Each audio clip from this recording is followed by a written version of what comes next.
C'est grave angoissant le temps qui passe. Faut se remettre un état d'esprit de motivation de manière très régulière. Pour pouvoir se dire oula vite là, le temps il est passé à une vitesse ces 4 derniers mois et en fait j'ai rien fait de ce que je voulais faire donc maintenant c'est parti, coup de pied au cul, je fais ça, tu vois. Dans ce nouvel épisode, nous découvrons Justine Lossa. Elle est comédienne, actrice et humoriste. Après une expérience mitigée des cours Florent, elle crée avec une autre amie comédienne un compte vidéo humoristique assez coup de gueule, nommé Camille et Justine. Pourtant, Justine nous raconte avec humilité comment elle rêve et a envie de toujours plus. Car dans ce monde si fermé où elle ne connaissait personne, elle comprend qu'il faut y aller au culot. Elle nous montre avec son parcours qu'il est possible donc de moduler sa vie entre passion, travail, argent. Comment aussi arriver à tirer des leçons sur soi, d'avoir des déclics et de toujours se dire « on n'a qu'une vie ». C'est parti. Et en 2018, c'est le chômage pour près d'un jeune sur 4, fini les rêves. Ils forment un monde. Quels sont leurs rêves, leurs nouveaux combats? La crise du quart de vie. Mais que signifie, à notre époque, d'avoir 25 ans? Il faut donc se battre. La réussite n'est pas forcément matérielle ou financière. Elle peut être l'épanouissement de soi-même. C'est un tsunami de la jeunesse. Il n'y a pas une jeunesse, mais des jeunesses.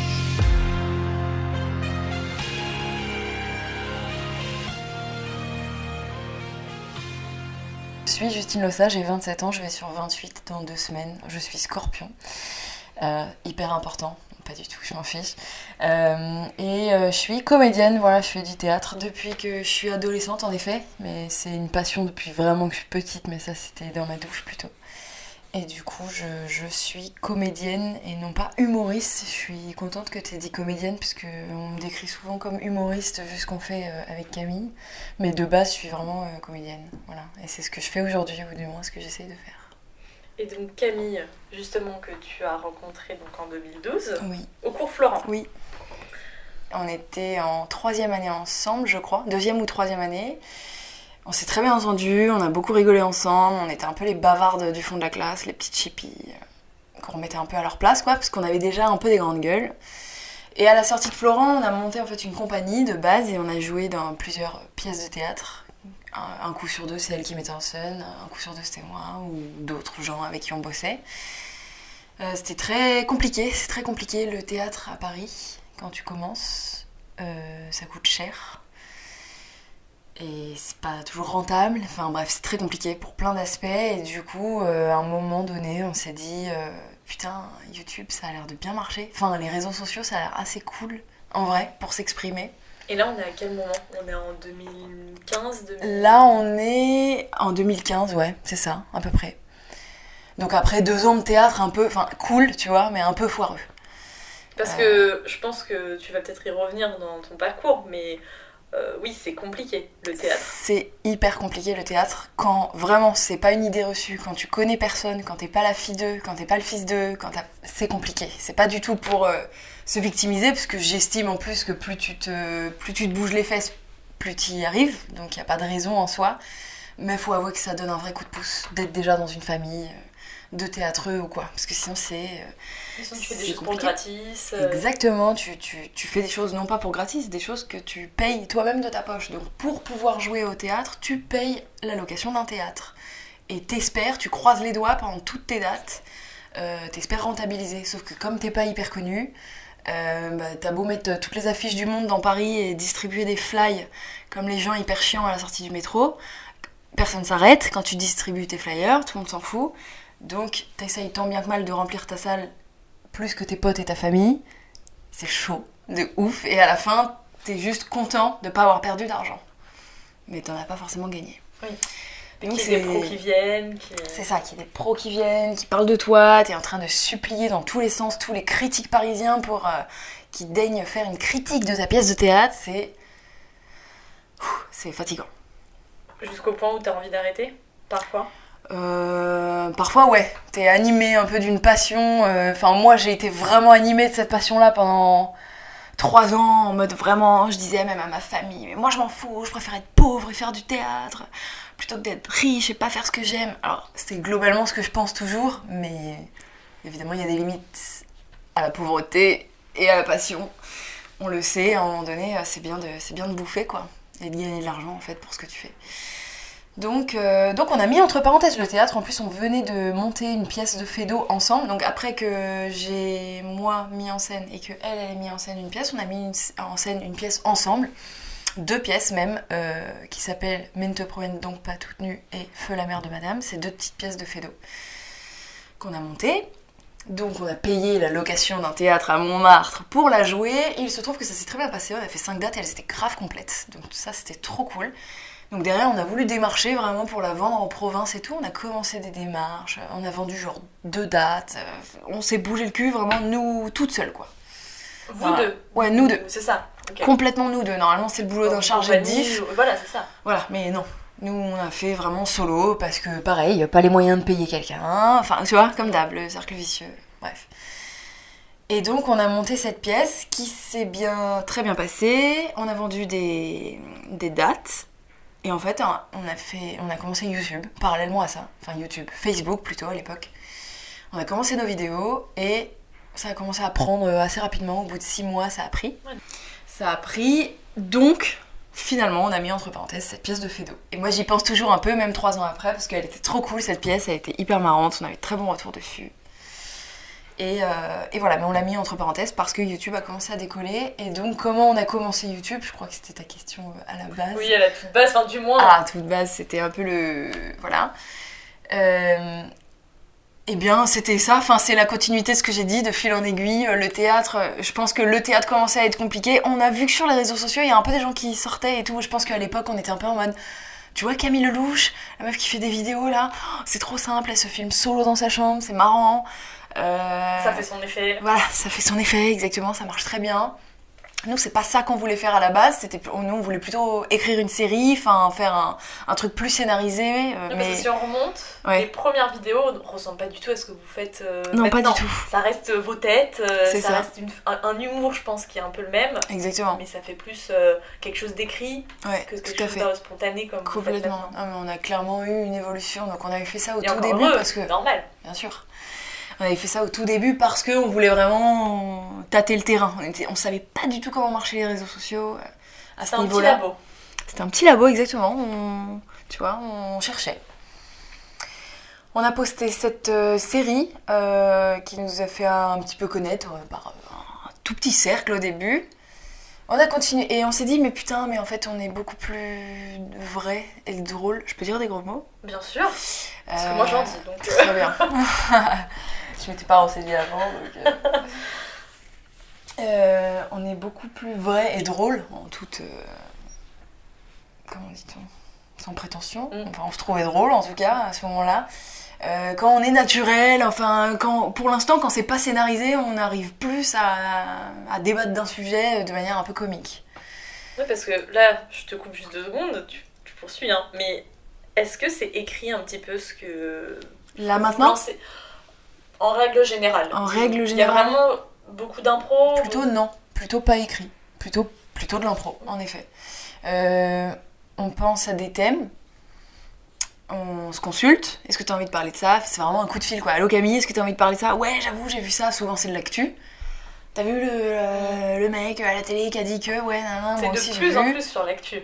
C'est de plus en plus, mais ça fait un moment déjà, hein, parce que même l'année dernière on faisait déjà les actus de la semaine. Oui, non, mais... même, en vrai, même à l'époque, c'était de près ou de loin des trucs un peu actuels. Quoi qu'il arrive, il y a des trucs plus larges comme les clients relous, celle qui nous a fait vraiment connect il y a 2 ans. Et il y a des trucs très ciblé sur l'actualité, plus politisé. Oui, parce que justement, même une des vidéos qui a fait quand même pas mal le buzz, qui vous a fait aussi un peu peut-être monter en visibilité avec l'âge ton utérus.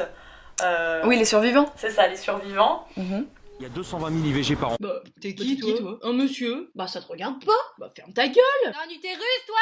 On avait une chance sur 5 d'y passer. Donc c'est le porte-parole du mouvement, ok ? Donc un jour, il s'est dit, oh, dis donc, on pourrait pas revenir sur les droits des femmes, quand même ? On se fait un petit peu chier aujourd'hui, rien à faire, à 14h, j'ai dit, je vais faire un mouvement. À peu près à la même échelle que Trump et sa petite équipe de susboules, là, qui signent des petits traités contre les droits des femmes. Entre couilles ! On adore. Si on va plus loin, les mecs, tout ce que vous mettez dans vos petits mouchoirs, c'est des petits bébés. Je pense qu'on est tous d'accord, le meilleur IVG, c'est celui qu'on évite. Clairement, oui, ça rentre dans l'actualité avec voilà, ce mouvement anti-avortement. Complètement, ouais. Mais passer de faire du théâtre, monter une pièce, où c'est quelque chose que t'interprètes, et là te mettre à nu, vous mettre à nu sur les réseaux, peut-être qu'il y a une facilité d'être à deux, je sais pas. Mais en tout cas, arriver aussi à pousser un coup de gueule, c'est pas si évident parce que là, vous êtes visible de tout le monde. Je pense que vous êtes face à la critique aussi, de beaucoup de gens. Alors, oui. Comment vous avez réussi à tenir un cap? Parce que je pense que c'est pas évident de dire ce que tout le monde pense et en même temps arriver à peut-être parfois dire des choses où vous savez pertinemment que derrière il y aura de la critique. Bah, en fait, oui, ça, comme on l'explique souvent, on le savait pas du tout au début. On n'avait pas du tout conscience. Moi, j'ai jamais été friande de YouTube, Camille non plus, donc on l'a vraiment découvert sur le tas. Et les réseaux sociaux en général, et on n'avait pas conscience à ce point-là des haters, des gens qui te clashent dès qu'ils peuvent, tu vois, des critiques vraiment violentes. On n'avait pas conscience de ça, donc pour nous, c'était une facilité complète de pousser nos coups de gueule. On les poussait chez nous, entre nous, on était juste là. Bon, on les pousse chez nous, il y a forcément des gens qui pensent comme nous, viens, on les pousse sur YouTube, et il y a des gens qui vont... Tu vois, qui vont se reconnaître dedans et que ça va intéresser, tu vois. Et si vous l'aviez su peut-être avant, vous l'auriez peut-être pas appréhendé de la même façon. Non, parce que depuis on le sait et on le fait quand même. Après, il y a des moments où on pèse un peu plus nos mots. On fait un peu attention parce qu'on a bien vu que tu peux vite t'emballer dans une vidéo et ça reste une vidéo publique que tout le monde va voir et tu peux vite blesser des gens. Pour le coup, tu peux les blesser vraiment et il faut faire attention. Parce que tu dis tout ce qu'il y a autour, je sais pas, de l'écriture inclusive par exemple, enfin tu vois, le fait d'inclure que c'est pas que des femmes qui ont un vagin, mais toutes les personnes qui ont des vagins. Bref, du coup, on doit à chaque fois peser un peu nos mots pour faire en sorte de parler au plus grand nombre. Mais en tout cas, les coups de gueule de base, on le fait quand même, tant pis pour la critique derrière. Et oui, pour rebondir quand t'as dit, est-ce que c'est plus facile parce que vous êtes deux? Oui, clairement. C'est clairement plus facile parce qu'on est deux. Si j'avais été toute seule, je sais pas si j'aurais continué la chaîne, ça c'est sûr et certain. C'est pour ça qu'il y a plein de meufs qui arrêtent leur chaîne prématurément. Il y a des difficultés, des facilités. Les difficultés sont des petites disputes, des petits désaccords de temps en temps, mais très globalement, on s'entend à peu près sur tout ce qu'on veut faire depuis 3 ans et on est méga complémentaires. Donc quand il y en a une qui a une idée, l'autre complète. Moi je suis un petit peu plus créative et Camille est beaucoup plus technique. Du coup on se complémente. Et parce que je précise, vous faites. On se complète. On se complète. On se complémente. Ouais, parce que franchement je précise, vous faites tout de A à Z. Il n'y a pas de... On fait tout de A à Z, absolument. Enfin, on est à l'initiative de la vidéo jusqu'au post de la vidéo. Donc on pense la vidéo, on la réfléchit ensemble, on l'écrit. Là, on voit pas pendant un podcast, mais je fais des guillemets. On l'écrit. Puis vous la diffusez, vous faites voilà, on la tourne, on la filme solo, on la monte, on la diffuse, on fait les réseaux.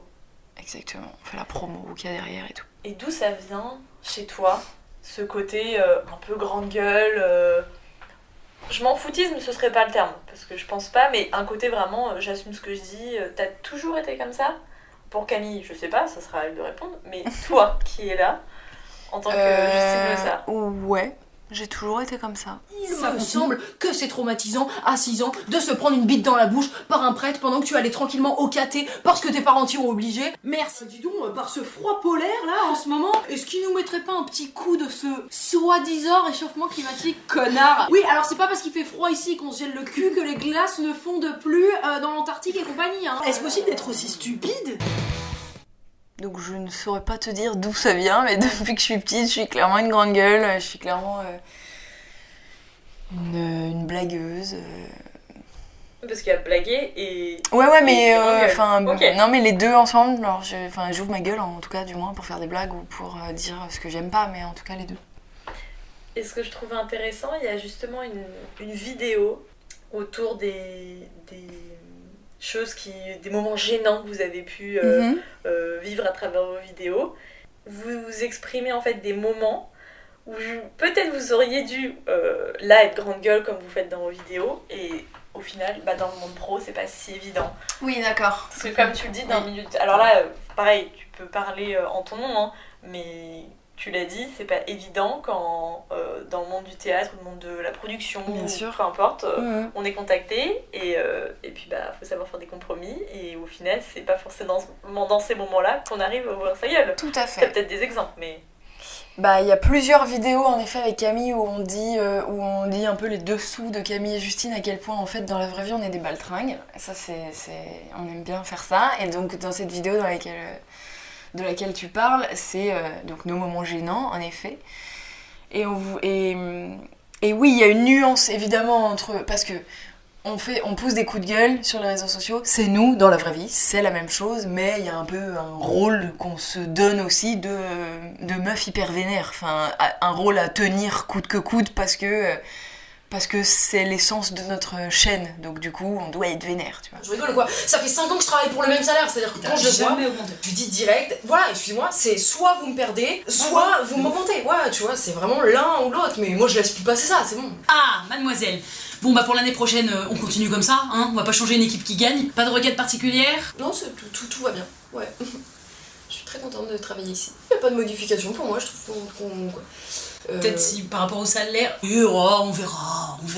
Oui, voilà, on verra au moment prévu, vous inquiétez pas. Vous voulez un café? Mais en faisant ces vidéos, et quand ça a commencé à marcher, on s'est rendu compte qu'il pouvait y avoir un aspect professionnel qui s'installait. Donc financier, donc des contrats, donc des propositions, etc.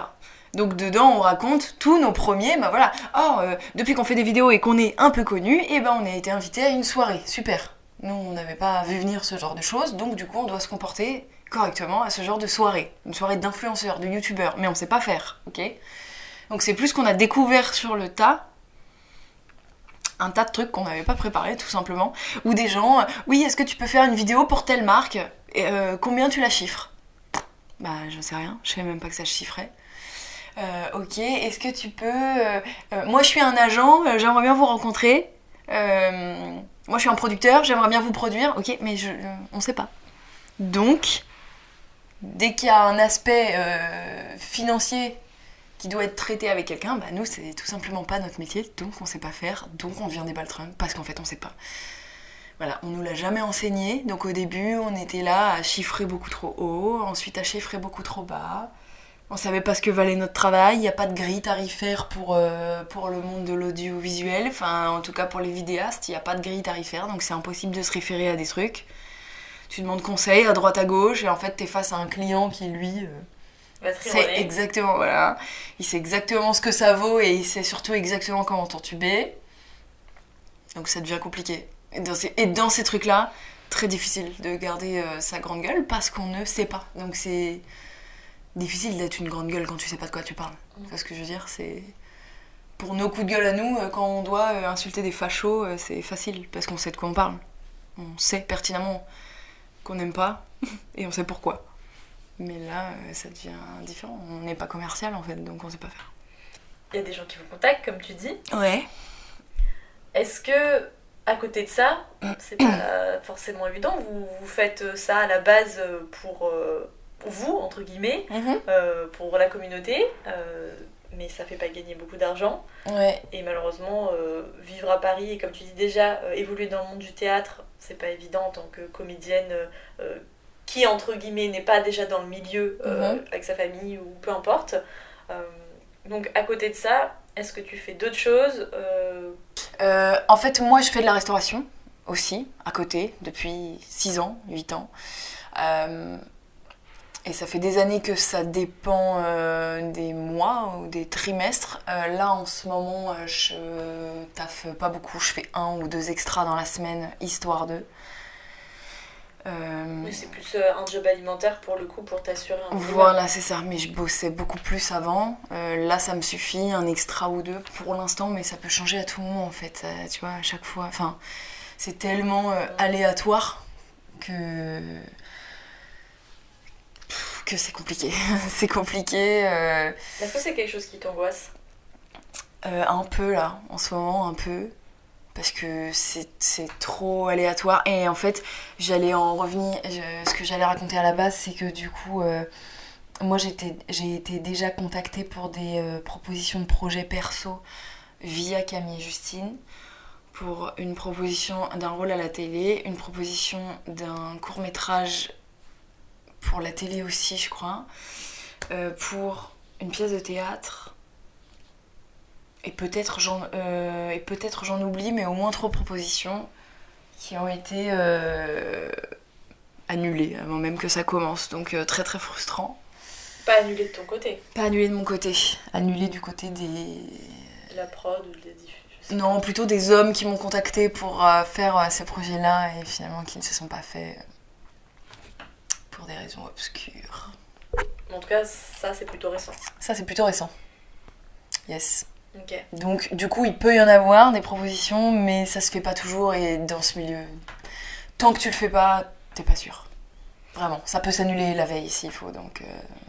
Et est-ce que tu penses que t'as toujours cette flamme un peu que tu pouvais avoir peut-être en commençant les cours Florent en te disant de façon plus insouciante je vais réussir dans ce milieu-là, je vais faire ça, je vais faire ci, je vais faire ça. Comment tu voyais les choses peut-être avant de commencer et de voir aussi la réalité sans pour autant que ça marche pas, mais de voir l'évolution de ton parcours de ces 10 dernières années.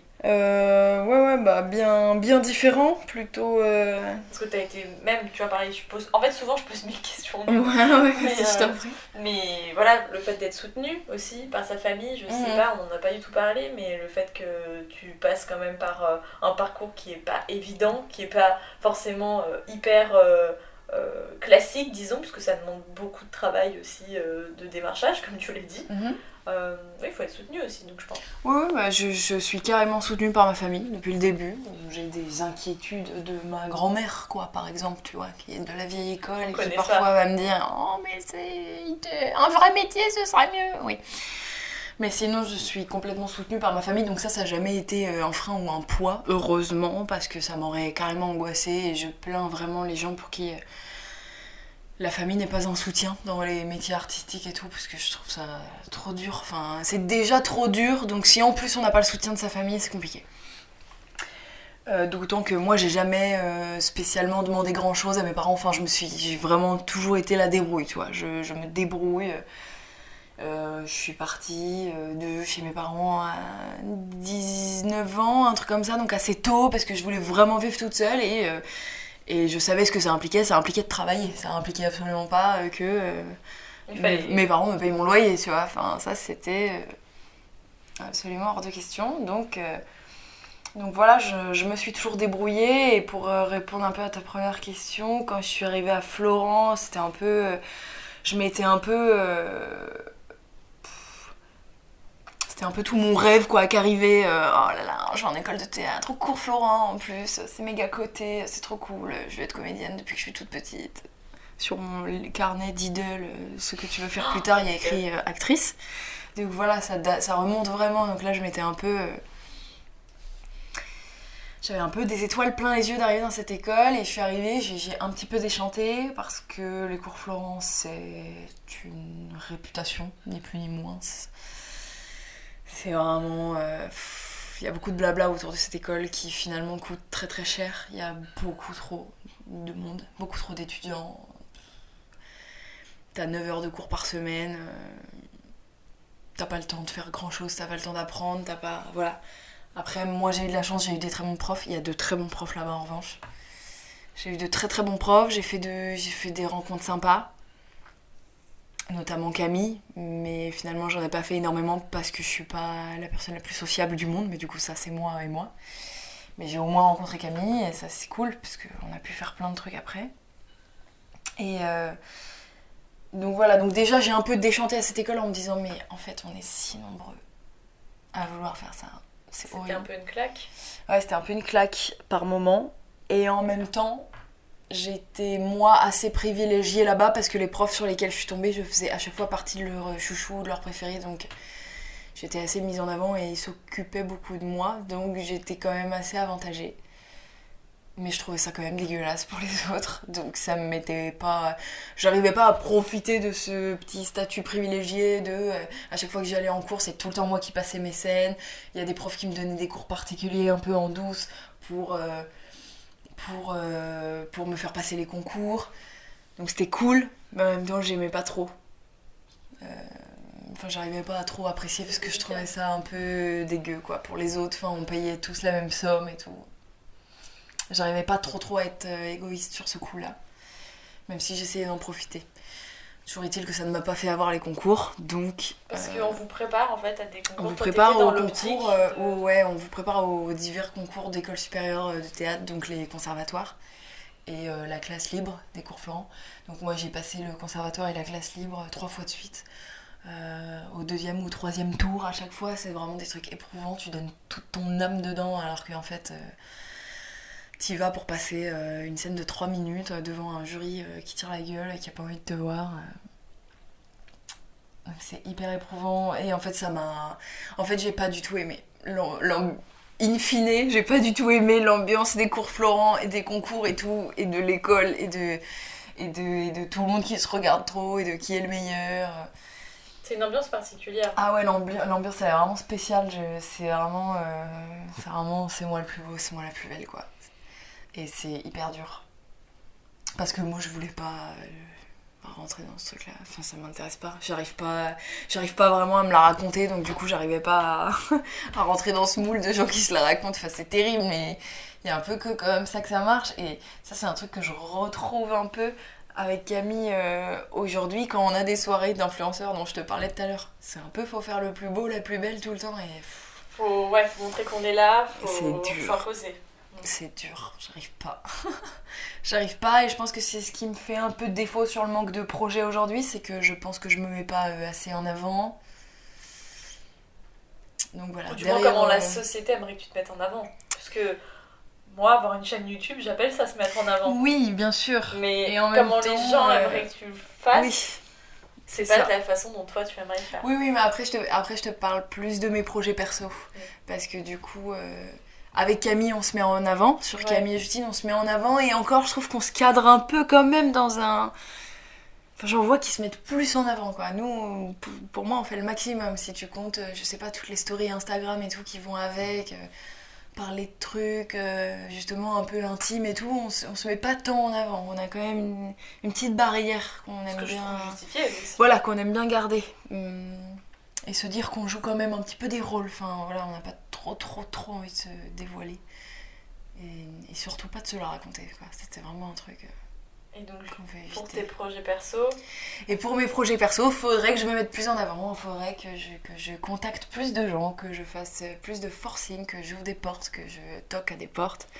Et t'as le temps d'y penser? T'as le temps de justement faire des choses j'ai trop le temps d'y penser, justement. J'ai trop le temps d'y penser et pas d'agir. À chaque fois, je me dis non, mais j'attends ça pour pouvoir faire ça. Ce sera plus logique de faire ça comme ça. J'ai un peu du mal à... T'as peur de l'échec ou pas? Ouais, oui, comme je pense comme tout le monde. Non, mais dans le sens, le fait de pas te lancer, ou du moins pas faire la démarche d'eux, c'est peut-être éviter... Oui, sûrement, oui, pas faire la démarche d'eux, c'est éviter un vent. Mais... Après les vents, je suis un peu... Enfin, je commence à m'habituer en plusieurs années.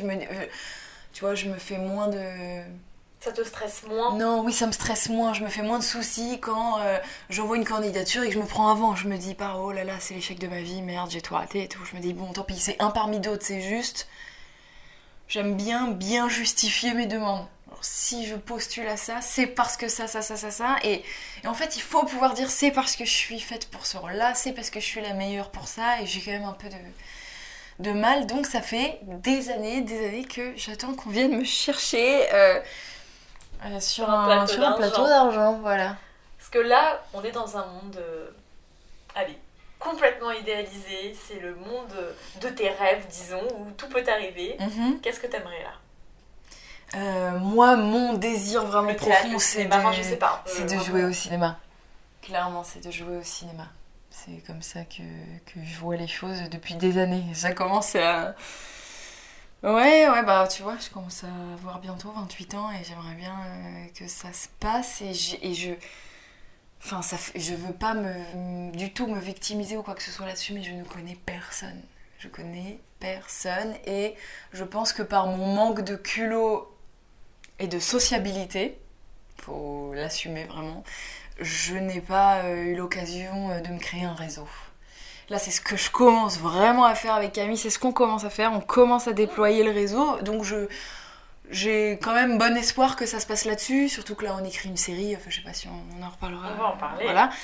On écrit une série et tout, de la fiction vraiment, où on va jouer des rôles, donc vous change. donc je veux que ça ouvre des portes. Voilà, c'est un peu le but. Mais voilà, je sais que ça m'a coûté d'être peu sociable et de pas me...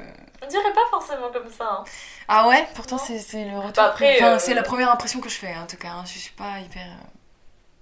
Là c'est l'exercice, donc je me force aussi un peu à parler, mais il faut tout le temps briser une petite glace au début. On me dit souvent que je. J'espère qu'elle est brisée là quand même. Elle est brisée, c'est bon, je parle. Tu vois, je parle quand même. Je déblatère. Donc voilà. Parlons-en de cette série. De cette série, ouais. Yes. Je te laisse en parler, tu diras mieux que moi en tout cas où vous en êtes. Ça marche. À l'heure actuelle. Parce que ça fait un moment, hein, j'ai vu juste que vous êtes dessus. Hein. Ouais, carrément, ça fait un moment qu'on tease le public dessus, notre public. Et donc ça devrait arriver bientôt. Alors en fait, cette idée vient d'où ? Donc Camille et moi, on pousse nos coups de gueule sur les réseaux depuis 2-3 ans. Parfois, un peu plus rarement, on poste des petits trucs un tout petit peu plus fictionnés sur Instagram ou sur Facebook, des tout petits formats qu'on met pas forcément sur YouTube, où on fictionne un peu des personnages. Voilà, donc plus à la Camille Lelouch, si je reprends comme référence, vraiment des petits personnages, voilà. Et du coup, on s'est dit, il y a quelques mois, mais en fait, on aimerait bien faire de la fiction sur YouTube. Il y a beaucoup de gens qui le font, je vois pas pourquoi nous on le fait pas, sachant que nous, de base, on est comédienne et qu'en plus de ça, on a des idées de scénario. Donc ce serait cool. Et on a réfléchi un peu à tout ça, on a fait tarder, et en fait il y a une résidence d'écriture chez Elles font YouTube, qui est un programme 100% féminin de YouTube, qui proposait une résidence d'écriture. On a postulé, on y est allé, et on a commencé à écrire cette série. On l'a pitché devant un très beau jury, et on a gagné un prix d'aide à la création de 15 000 € qui nous a permis de réaliser le premier épisode, et peut-être un bout du deuxième. C'est sorti, ou c'est sur le point de sortir, exactement. Et donc cette série s'appelle Go, G-O-W, c'est un peu une contraction entre Go, la meuf, dans le langage un peu de la street, et Go, let's go. Genre on se motive, let's go. Donc c'est une série qui va parler beaucoup des femmes, parce que on aime bien parler des femmes, qu'elles sont très souvent oubliées à l'écran, elles sont très souvent oubliées sur YouTube, et leurs rôles sont très souvent... pas terrible, ne rendent pas service aux femmes en tout cas. Bah, tu as peut-être déjà entendu parler, tu as la loi de... je retrouverai le nom, je ne sais plus, où justement un film n'est pas compté. Exactement. Ouais, redis-moi. Alors, ma phrase n'a eu aucun sens, tu m'as comprise, mais ça n'avait parce aucun que je sens. sais de quoi tu vas parler. Voilà, alors faut que je retrouve le nom. C'est comment voir si un film est... Et en tout cas, pas féministe, mais du moins qu'il y a égalité homme-femme. Ouais, exactement. Avec justement, il faut qu'il y ait au moins 2 personnages principaux femmes, qu'on connaisse leur nom, et qu'elles aient un dialogue entre elles, ouais, et que ça parle autre chose que des mecs. Ouais. Voilà. Et à partir de là, s'il y a ça, ça veut dire déjà que c'est un film. Voilà. Où en tout cas la femme est prise vraiment en tant que personnage important. Plus tard, nous irons vérifier le nom de ce test, et pour votre culture personnelle, sachez qu'il s'intitule le test de Bechdel. Voilà, c'était la courte interruption culture du jour. On a évidemment vu ça avec Camille, ça nous a indignés parce que le pourcentage il est vénère quand même. C'est vraiment un truc, c'est un truc de 70% en effet. Quand tu prends, ils ont pris, pour faire ce test, ils ont pris je sais plus combien de films, mais tous les grands films vraiment connus. Bah là, les grands films, on sait même pas le prénom parfois de la femme. Exactement, et les meufs ont très souvent des rôles de filles de femmes de sœurs d'eux. Elles ont jamais leur rôle à part entière. Et franchement, c'est... Ou ça parle garçon. Parce que parfois, ouais, exactement.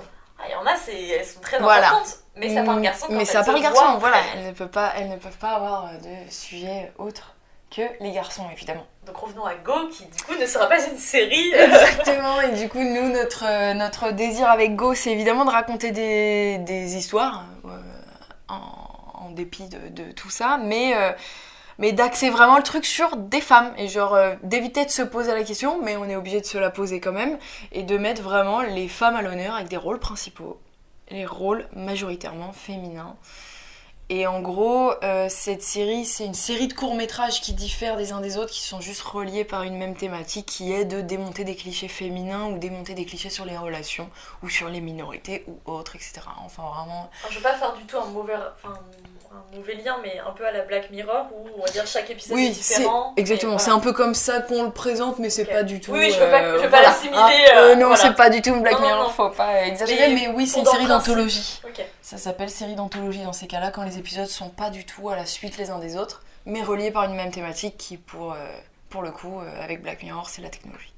Et est-ce qu'on peut avoir une idée, juste par exemple, du premier épisode, l'idée que vous avez voulu dégager ? Le premier épisode dont on a déjà un peu parlé, c'est les règles à la manière d'un film de guerre. Donc nous, avec Camille, ça fait longtemps qu'on parle des règles, donc ça faisait sens pour nous que ce soit le premier épisode de notre fiction qui traite vraiment des règles et des douleurs qu'on a quand on peut avoir nos règles. Pour certaines personnes, après on s'en fiche de savoir le degré de douleur, mais en tout cas les douleurs en général. Et à la manière d'un film de guerre, parce que du coup, chaque court-métrage sera traité à la manière d'un genre cinématographique. Voilà. Donc là, c'est à la manière d'un film de guerre. Pourquoi ? Parce que pour nous, vraiment, ça va de soi, les douleurs de règles, si tu vas... Nous, on s'est dit, imagine, tu vas dans un utérus, c'est sûr que c'est la guerre là-dedans. C'est la guerre, genre, c'est la guerre entre tous les... Ah oui. Tout ce qui se genre passe de maître, là-dedans. tout ça explose. Exactement, ça se tape dessus vénère. Donc du coup, on a personnifié complètement l'utérus et compagnie, l'utérus, l'endomètre, le tissu utérin, etc., les muqueuses, le stérilet, le tampon, tout ce qui peut se trouver là-dedans quand t'as tes règles. Je suis désolée, Général, j'ai fait tout ce que j'ai pu. Elle est toujours dans un état critique. Non mais elle est plus coriace que vous le pensez, c'est pas sa première blessure. Général, le soldat ovule a été capturé. On n'abandonne jamais une sœur d'armes. Il faut sauver le soldat ovule. Bah Général, il y a un tank qui fait tampon entre l'ennemi et nous. Ok, n'avancez plus. Je connais leur méthode, les soldats qui sont à l'intérieur ne peuvent pas y rester plus de 4 à 8 heures. Restez en alerte. Déclinez votre identité! Sergent DIU, casque bleu. Mais vous pouvez m'appeler stérilé. Et un film de guerre parce que aussi, il n'y a pas que les mecs qui devraient faire la guerre. Tout le temps. Dans tous les films de guerre, on l'a c'est fait tout le de temps. façon interne. Voilà. Mais nous, les 28 jours. Voilà. Nous, on veut des meufs qui se battent, donc c'est vraiment des meufs qui jouent les soldats avec des treillis militaires et tout. Vous êtes plusieurs, il y a plusieurs comédiennes. Ouais, il y a plusieurs comédiennes et comédiens, parce qu'on voulait pas non plus exclure les garçons, c'est pas du tout le but, c'est juste de pas systématiquement faire les rôles principaux. Donc là, on est 11 comédiens et comédiennes. Il y a que 2 mecs, donc voilà, mais bon. Pour les prochains, peut-être, voilà. on espère, de toute façon... Peut-être, on verra sur notre bonne humeur. Mais en tout cas, l'idée c'est pas d'exclure les mecs, oui, c'est juste... juste... inclure dans le propos, mais... Voilà, exactement. Mais de pas en faire systématiquement les rôles principaux. Donc là... Donc on a un beau casting avec... on veut des invités à chaque fois, des guests. Tu veux citer, n'hésite pas, hein, Ouais, bien sûr, on a commencé notre crew avec notamment Marion Séclin, Pauline Clément, Roxane Brett, Alison Chassagne et Camille Fievez des Glamouz. Donc on a commencé ce crew, on a d'ailleurs tourné un épisode 0 qui est sorti avant la guerre. On le compte comme un épisode, mais c'est un peu un teaser. Voilà. Oui, c'est ça, exactement. Donc voilà pour cette série Go, et après il y aurait tout plein d'autres thématiques. On a envie pour donner des idées de traiter le sexisme ordinaire à la manière d'un film muet, les violences faites aux femmes à la manière d'un film d'horreur, la difficulté d'un coming out à la manière d'un huis clos dans une scène de repas.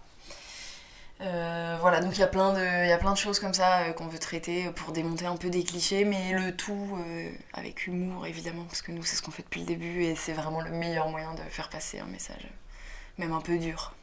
Et comment on fait alors avec ce type de projet ambitieux, qui est aussi complexe, parce que ça demande aussi bien dans le terme de la narration, avec le scénario, employer des gens aussi pour la réalisation, le son, les lumières, et j'en passe. Comment on fait pour trouver un financement ? Est-ce que, à nouveau, ça reste quelque chose aussi de complexe ? Parce que là, c'est plus la plateforme YouTube. Je n'y connais rien. Donc... Oui, ça peut. Alors oui, c'est hyper complexe. Nous, on a fait une demande d'aide du CNC, Centre National du Cinéma, qui aide souvent tous les 2 ou 3 mois, qui aide des youtubeurs pour leur chaîne, mais qui aide plein d'autres trucs aussi. Et on l'a pas eu. Ils nous l'ont pas donné parce que c'était un petit peu trop flou et qu'on n'avait pas encore mis de fiction sur notre chaîne, donc ils voulaient voir que ça marche avant de nous donner les finances. Mais entre-temps, on est dans les mains d'une prod pour l'instant, donc ça c'est cool. C'est une prod qui nous a contactés suite à notre pitch. Quand on avait pitché notre série devant le jury, il y avait quelqu'un d'une prod et donc on a été contactés. Donc on est en train de voir avec eux, mais des financements ça se trouve. En réalité ça se trouve. Il y a plein de grands groupes, de fondations, etc. qui ont des sous à donner à des projets, vraiment, qui ont des sous. C'est incroyable dit comme ça, mais ils ont de la thune à donner. Non, voilà. Parce que je n'y connais rien. J'y connais rien dans le domaine de YouTube, mais je sais bien que dans le milieu de l'art, du cinéma, et encore plus, surtout dans le cinéma. Mais c'est pareil, ça marche aussi. Voilà, ça marche aussi pour YouTube, clairement. YouTube, c'est une plateforme qui marche très bien, qui peut engranger beaucoup de succès, beaucoup de vues. Donc, c'est une plateforme finalement sur laquelle de grands groupes peuvent investir sur des projets qui font écho à leur ligne éditoriale ou quoi, ou qu'est-ce, tu vois, je sais pas, une grande marque de lingerie par exemple a envie en ce moment de promouvoir la femme, le corps de la femme, etc. Voilà, c'est ça. On pourrait très bien les contacter et leur dire hey, on a cette série qui met les femmes à l'honneur sous tel angle, est-ce que vous auriez envie de financer, voilà, exactement, de donner 1 million d'euros. Non, voilà, mais pour donner un peu de thunes pour produire cette série, forcément, parce que là, à la différence des vidéos face cam qu'on fait depuis maintenant plusieurs années, on a évidemment besoin de thunes, ça ne se fait pas tout seul, il faut... c'est pas le même travail. Non, il faut du matos qui coûte cher, il faut rémunérer des gens de la technique, il faut rémunérer nos comédiens et comédiennes, puisqu'on y tient. Il faut rémunérer tout un tas de gens qu'on n'a pas rémunérés, nous, de base, sur nos vidéos. Voilà. Vous êtes dans la cuisine et que vous faites vos vidéos, c'est sûr que c'est pas le même... C'est pas le même tarif, bien que on aimerait être rémunéré pour ça, puisque nous, ça reste du temps. Voilà, quand on investit dedans, donc ça reste un travail. Et ce projet Go, ça te prend, je suppose, du temps, avec Camille, pour le coup. Comment tu vois... Alors peut-être que tu n'es pas quelqu'un qui te projette, justement, c'est aussi peut-être une question. Les prochains mois, est-ce que tu as envie de te focus vraiment sur cette série, tes projets perso, comme tu as dit, tu vas aller vers tes 28 ans, est-ce qu'il y a des choses aussi que tu as envie, autres, de faire sur ton propre compte Insta, on voit aussi que tu es très sensible à l'écologie, à l'environnement. Ces questions-là de femmes, je pense pas qu'elles sont apparues quand tu avais 13 ans, enfin du moins comme les petites peut-être maintenant qui ont accès à tout cet élan pour l'égalité homme-femme. Qu'est-ce que toi tu as envie maintenant pour toi ? Qu'est-ce que j'ai envie pour moi maintenant ? Déjà oui, de me focus beaucoup sur Go. Je sais que même les idées, les écritures des scénarios et tout, ça me prend souvent. Mais genre ça me prend à des moments improbables, donc il faut que j'ai le temps pour ça et j'aimerais y consacrer vraiment mon énergie. Ensuite, pour du plus perso, en fait ça c'est lié quoi, ça découle, ça va avec.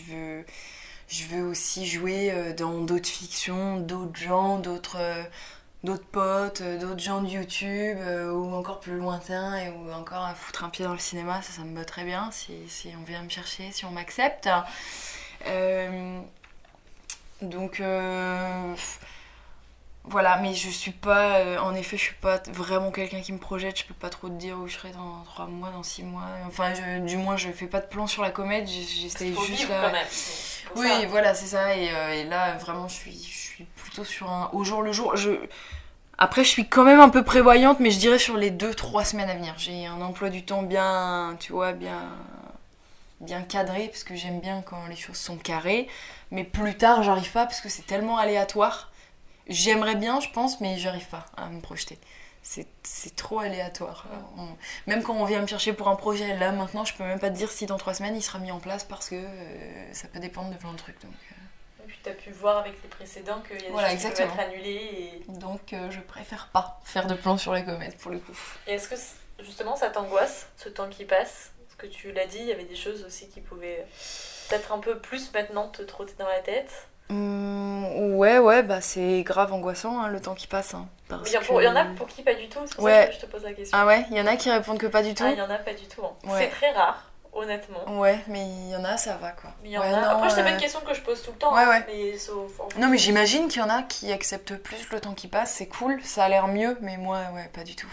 Depuis toujours? Ouais, depuis toujours, je trouve ça horrible. Ça passe trop vite, on n'a pas le temps.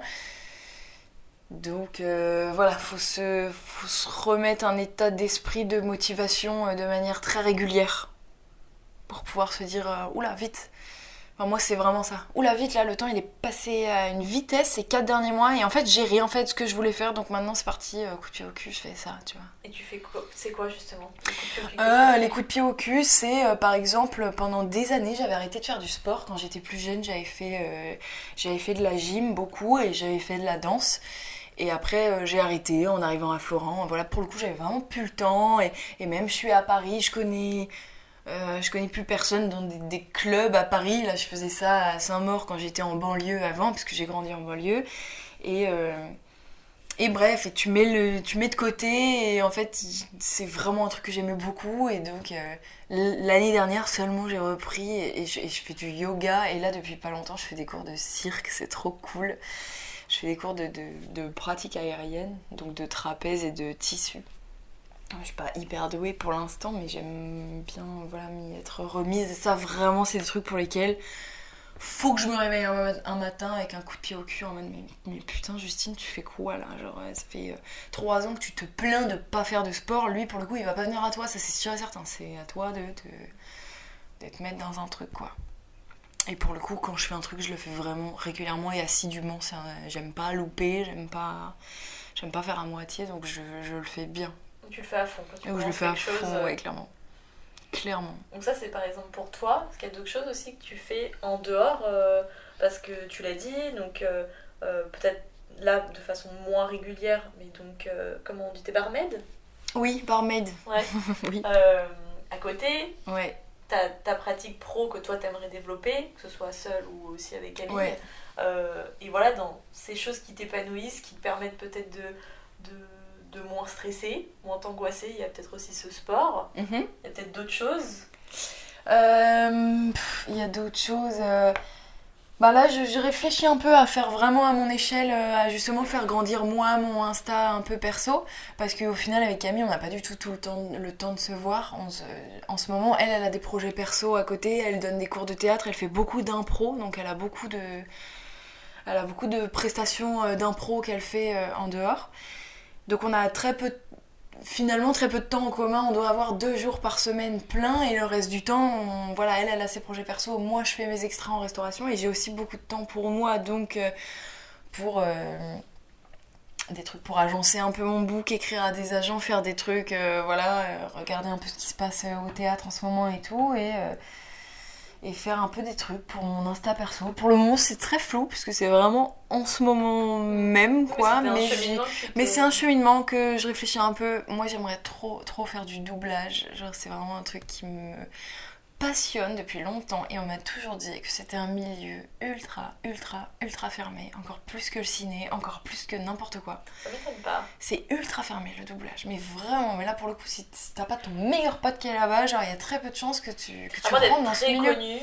À moins d'être déjà très connu, on te propose un doublage. Voilà, exactement. Typiquement Toy Story, j'ai vu, il y avait à l'affiche du doublage Angèle, exactement, voilà, exactement. Voilà, on parle de pointure quand même. Exactement. Donc voilà, mais du coup ça me saoule ce cheminement parce que j'ai pas envie d'attendre d'être super connue pour qu'on me propose du doublage, donc bref, et c'est un truc que je fais souvent sur Instagram, je double des trucs moi-même, tant pis, j'attends, voilà, et je sais que... J'ai vu et honnêtement, moi ça m'a fait mourir de rire. Franchement, moi je m'éclate trop à faire ça, c'est trop marrant, et je sais que dans mon dans vraiment mon cercle ultra perso, ça fait des années, que ce soit ma famille ou des amis un peu proches, que je fais des voix, genre un peu de personnages et que ça me fait rire, tu vois, et que ça fait rire les gens autour en mode « Ah, mais tu fais trop bien la voix de Marge Simpson !»« Ah, cool, je savais... » Enfin, tu vois, il a fallu qu'on me le dise un peu pour que je capte quand même que c'est vrai que je le fais pas mal en vrai. Je me suis fait une petite story à la une qui s'appelle « Des voix » où j'ai envie de genre mettre souvent des trucs dessus, tu vois, où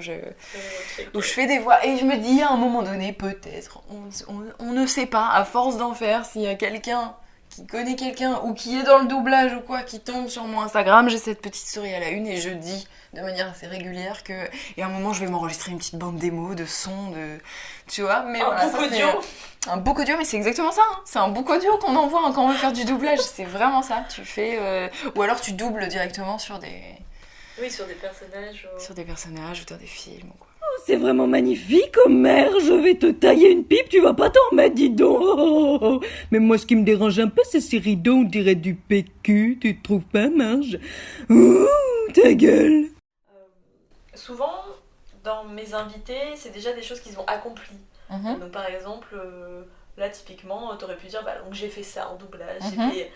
Et ce que je trouve très chouette avec toi, c'est que justement, tu fais un peu toutes les choses qu'il faut faire pour peut-être arriver à faire ça aussi. Et ce que je trouve très bien, parce que bien sûr qu'il y en a plein en fait dans l'eau qui n'ont pas forcément réussi à faire telle ou telle chose, mais c'est ce qui fait partie aussi de nos motivations, de se dire bon, j'ai envie de faire ça, mais comment je vais le faire? Comment je vais y arriver?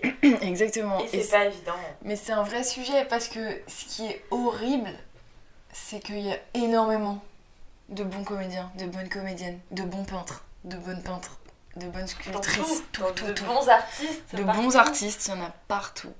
Et il y en a tellement qui le font pas. Qui n'ont pas la chance, qui n'ont pas le culot, qui n'ont pas eu les bonnes personnes, qui n'ont pas la thune, qui n'ont pas la possibilité. Enfin, tu vois. Et du coup, c'est terrible parce que on nous dit tout le temps oui, mais bon, si tu te bouges le cul, tu vas y arriver. Mais c'est pas toujours le cas pour tout le monde, c'est pas possible. Ça peut pas s'arrêter à ça, tu vois. Les invités vont dire oui, il faut croire en ça. Mais non, mais c'est vrai. Je pense que c'est important de le dire, mais vrai. en pratique. Mais oui. Mais non, mais par contre, c'est important d'y croire et c'est important de pas lâcher. Moi, par exemple, je sais que je pourrais pas lâcher pour faire entièrement de la restauration. Je serais trop triste si je suis pas du tout comédienne. Je vais être trop triste. Ma vie, elle sera toute pourrie. Je peux pas, tu vois. Donc, je me force, je continue à faire un peu de la restauration à côté, etc. En fait, tu peux moduler. Tout est possible à moduler. Moi, j'ai un appart à Paris, il n'y a que moi qui le paye, je fais un petit peu de restauration, je me bouge le cul pour être comédienne. Enfin voilà, j'ai le parcours en fait de presque tous les comédiens et comédiennes à Paris. Ils font tous de la restauration à côté. Tout n'est pas simple, tu décroches pas un contrat à 10 000 balles comme ça... forcément, du jour au lendemain. Mais en tout cas, oui, mais je tiens quand même le discours de il faut croire en ses rêves, il faut se motiver, il faut faire les choses. Mais voilà, ça ne réussit pas toujours et c'est ça qui est méga frustrant. Maintenant, oui, j'ai des motivations pour l'après, mais il y a quand même des choses que j'ai accomplies. J'oublie souvent de les dire parce que je me contente rarement de ce que j'ai déjà fait. Et en l'occurrence, ne serait-ce que Camille et Justine, avoir monté ça de A à Z. Un livre aussi à exactement, côté. on a fait un livre, on a fait des partenariats avec des trucs trop cool, on a fait une émission pour tel truc. Enfin franchement, on a fait des trucs méga cool. Maintenant, j'arrive jamais à m'en contenter parce que je suis méga perfectionniste et je suis pas assez... Puis tu veux avancer, c'est pas... Voilà. Enfin, la finalité, c'est ça. C'est pas juste l'accomplissement de tout ça, c'est... Non, exactement. Enfin, c'est toujours plus. Je suis un peu dans le truc toujours plus. Mais quand même, oui, on a accompli ça avec près de 300 000 abonnés sur nos 3 réseaux différents. On a fait ça toute seule, nous-mêmes. On a appris plein de choses. On sait beaucoup mieux tourner qu'avant. On sait beaucoup mieux faire de montage qu'avant. On maîtrise mieux les réseaux sociaux qu'avant. Il y a plein de choses bien qui ont découlé de ça, tu vois. Et puis tu peux en être fière, c'est du do-it-yourself complet. Exactement, c'est complètement du do-it-yourself. Donc c'est un peu un pied de nez à oui, mais c'était pas le frère d'eux, la fille d'eux, etc. Donc non, c'est pas obligé. Mais ça te demande de redoubler d'efforts, en revanche. En effet. On a parlé de plein de choses. Et si t'avais envie de finir sur Bah là, typiquement, on pourrait finir comme ça. Hein. Je trouve que t'as ouvert sur aussi ton toi futur, En son plus, je suis toi hyper d'avant. nulle en conclusion. Voilà, donc on va pas forcément conclure, c'est pas forcément l'idée. Yes. Mais est-ce qu'il y a eu, par exemple, là j'y pense, des déclics récents que t'as pu avoir sur toi, ta façon de vivre, ta façon d'être, ta façon de travailler, enfin des choses qui, comme tu l'as dit, je me suis mise des coups de pied au cul pour... Ouais.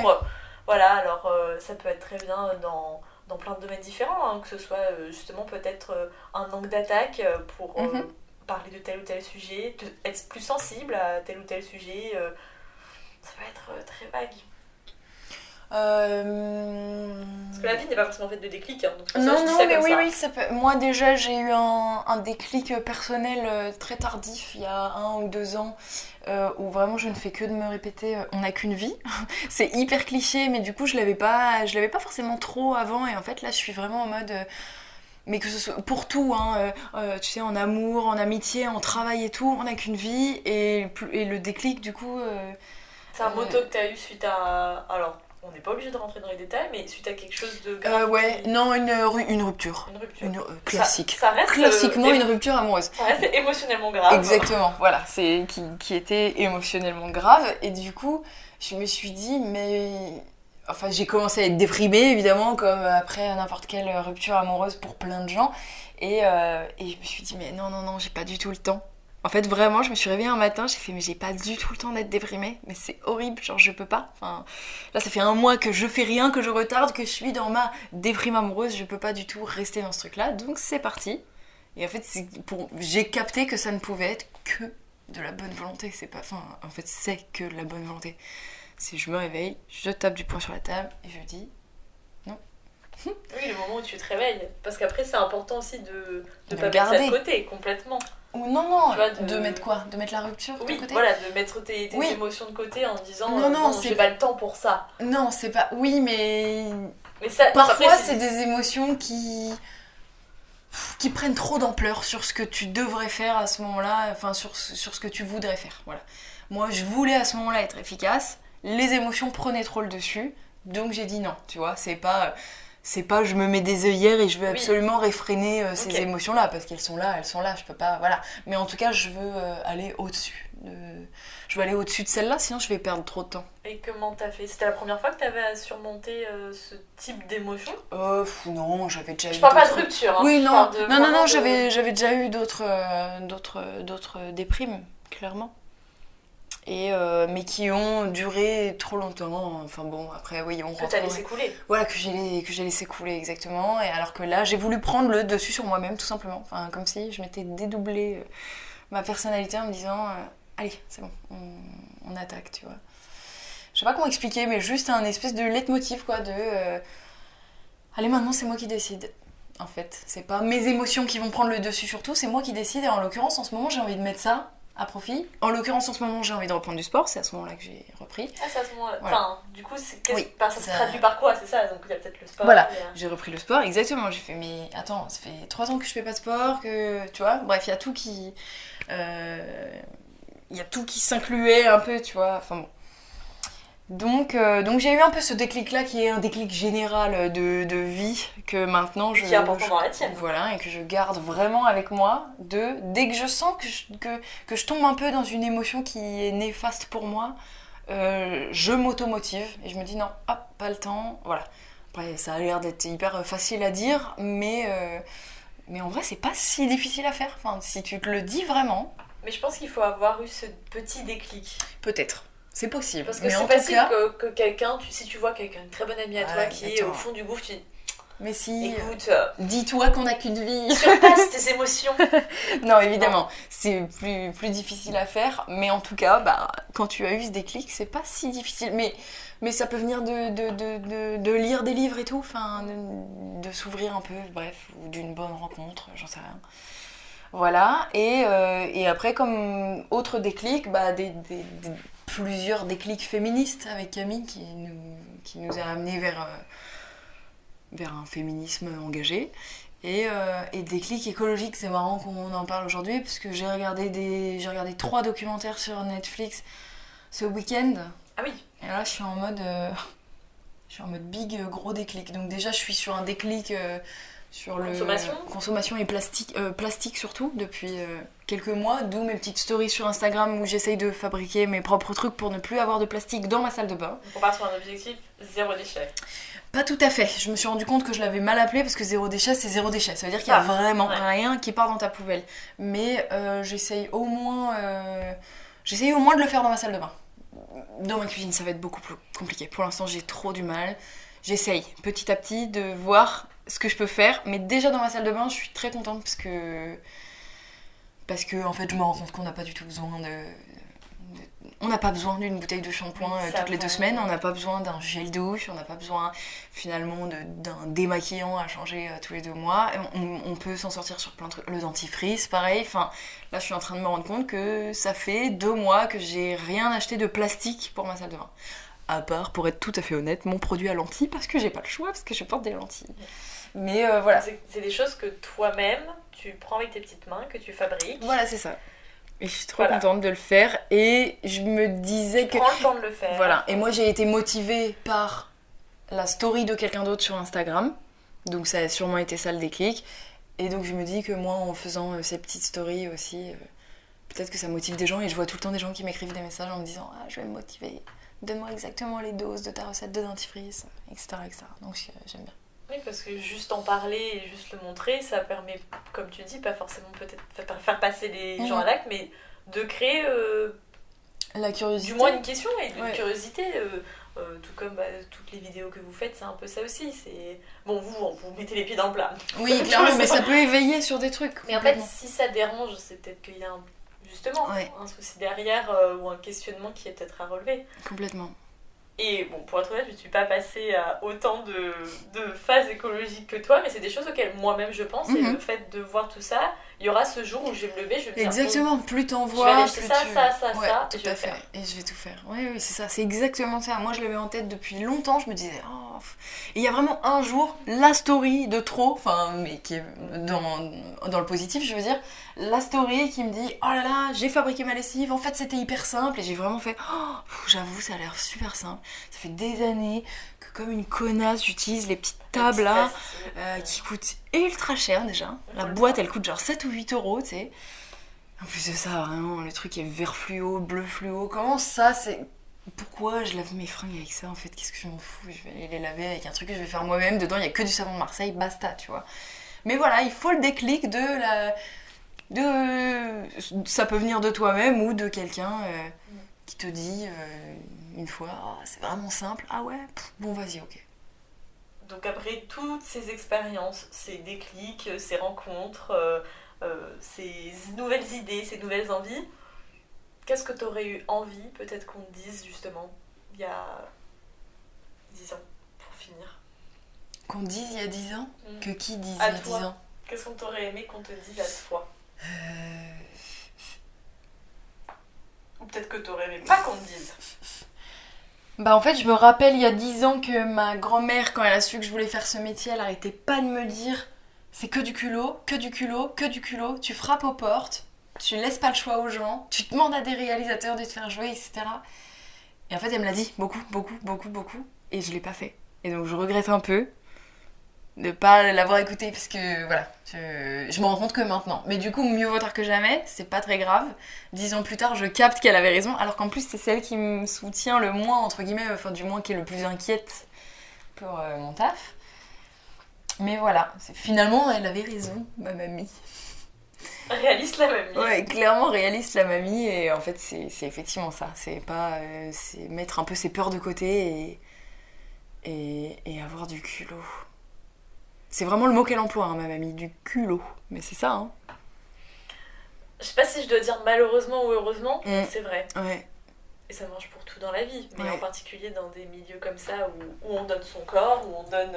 Alors son corps, voilà, Oui, doucement. Voilà, mais c'est vrai, dans un sens, c'est ton image, c'est toi, donc faut y aller au culot. Ouais. Eh bien, merci beaucoup, Justine, de t'être livrée un peu de tout ce quart de siècle, de tout ce qui te compose. Pas de quoi. D'avoir brisé cette glace. Avec plaisir. Merci beaucoup. Les quarts de siècle, c'est fini pour aujourd'hui. J'espère que ça t'a plu et si tu veux voir toute l'actualité du podcast, tu peux aller suivre le compte Instagram Les quarts de siècle, écrit tout collé. N'hésite pas aussi à me dire ce que t'en penses, à m'envoyer un message donc sur ce compte Instagram. J'adore avoir vos avis et je fais tout pour répondre à tout le monde. Faut savoir aussi que dans ce podcast, chaque semaine, c'est donc un nouvel illustrateur ou illustratrice qui réalise le portrait du nouvel invité. Et l'illustratrice de la pochette de cet épisode est Mathilde Florence, plus connue sous le nom de l'Illustrée sur les réseaux sociaux. Mathilde est une illustratrice talentueuse qui exprime avec légèreté et douceur des tranches de vie et des petits personnages, notamment sur son compte Instagram. Je t'invite donc à y faire un tour pour t'égayer les yeux avec toutes ces couleurs. Tout est relié sur le compte Instagram Les quarts de siècle. N'hésite pas à partager autour de toi ce podcast pour faire découvrir au plus grand nombre toutes ces histoires de vie. Après avoir donc sorti une vingtaine d'épisodes cette année, et cela de façon plus ou moins régulière, je tenais à vous informer qu'au vu des différentes circonstances, qu'elles soient plus personnelles ou complexes liées à l'actualité, et donc vous vous en doutez au Covid-19, je ne vais pas sortir d'épisode avant un certain temps. Peut-être le podcast des quarts de siècle reviendra cet été, ou dans plusieurs mois. J'espère en tout cas finir par trouver le temps de continuer à vous faire découvrir de nouveaux parcours inspirants. En attendant, n'hésitez pas à aller sur le compte Instagram donc dédié au projet. Ce compte va continuer à vivre malgré la coupure des diffusions de nouveaux épisodes. Je vous dis merci pour votre écoute et j'espère à très bientôt.